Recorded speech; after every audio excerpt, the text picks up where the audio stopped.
It's a problem that has only gotten worse during the pandemic.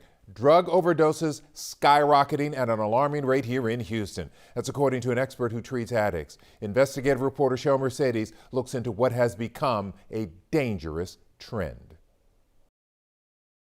Someone in Houston dies every 32 hours from an opioid-related death. That's coming from Dr. James Lengabeer, a professor of emergency medicine at UT Health who monitors those records. He says since the start of the pandemic, emergency responders have been extra busy trying to fight back. They are known as heroes, members of the Houston Emergency Opioid Engagement System.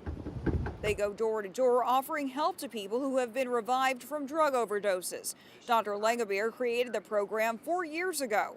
He says since the pandemic started, he's noticed the number of drug overdose calls to first responders has nearly doubled. Starting in May and then definitely in June, we hit an all-time high in terms of number of community-wide overdoses reported to first responders.